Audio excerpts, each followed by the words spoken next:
we're going to talk a little bit about infantry and the difference between infantry and artillery. So we've talked about artillery. They got the big guns. They got a lot of distance. They can shoot their guns a mile or even more. And their job is really to support the infantry. Actually, a lot of times the artillery is setting up the enemy for an infantry charge. We want to soften them up, get rid of all the structures they're hiding behind, and give better targets for infantry. Infantries are the guy on foot, and there's a bunch of them. And you've seen pictures, movies of these guys, and they're all marching shoulder to shoulder, row after row, and you're thinking, that seems kind of stupid. That's pretty easy to shoot them. And it was, except, again, there was kind of a code of behavior in the early days, and you fought your enemy nose to nose, like get in a boxing match.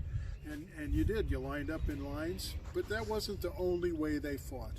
They had skirmishers, they had cavalry, they had all kinds of people on the edges going out and doing other things. So it's not just this massed group of guys shoulder to shoulder, but again, up until really the War of 1812, there were not so many rifled guns being used. So the guns that most of the military got were smoothbore, or what we would call a shotgun today. And they're not very accurate. It's a long gun, it has a long barrel, different lengths, but there's no rifling in there. So you're taking a round ball, you're shooting it down a round barrel, and it's bouncing around a little bit because it can't fill the whole barrel. It's got to be smaller. And when it comes out, you don't know where it's going to go. So if you line up enough people shoulder to shoulder and you point them at another group of people shoulder to shoulder, and you're all firing guns, if your ball veers off to the right or left or something, your still chances are you're going to hit somebody. And the balls they shot and the powder load they had were so powerful, so efficient, that if you were close enough, you could put that ball through the first guy in line, into the second guy in line, sometimes through both guys and into the third guy in line, because they're marching right in a row. The problem is you got to be relatively close. You got to have a lot of power behind that ball, and because it's a smooth bore, that you got to be close to do that. You lose accuracy after you get out. So you're really shooting at 75, 60 yards apart is when you start.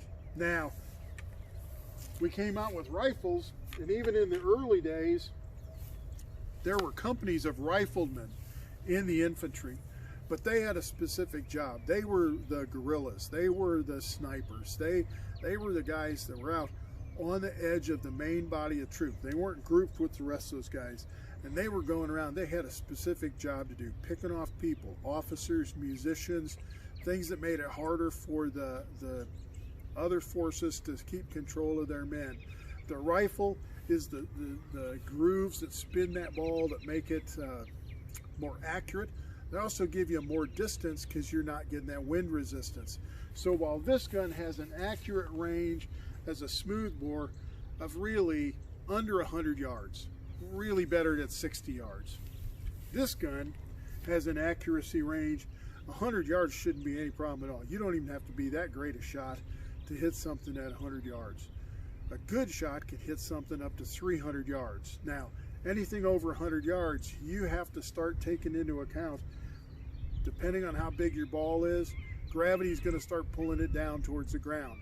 So if you're going to hit something that's more than 100 yards out, you got to actually aim above your target, because that ball is going to go up and then gravity is going to pull it down to your target. Also, after 100 yards, wind is going to push your ball.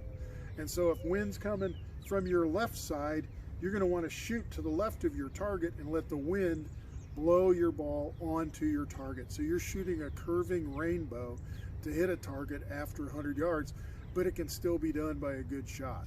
So the difference is with cannons, we're not as worried about his accuracy. We're shooting longer distances, bigger weapons. We're trying to do more damage in one shot.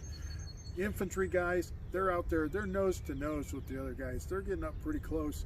Even 100 yards is a lot different than being a mile away.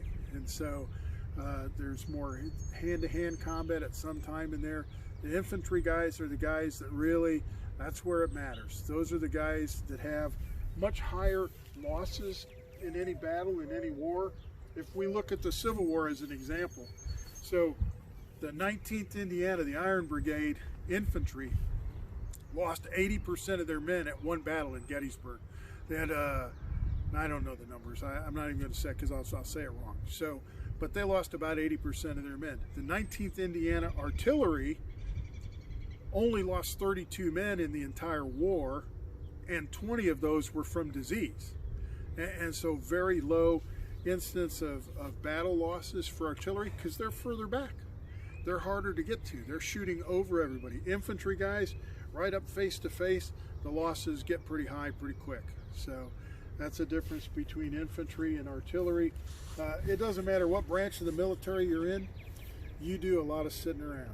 You get ordered to go do something, and half the time you have to wait for them to figure out what they want you to do after they ordered you to be there to get told what to do.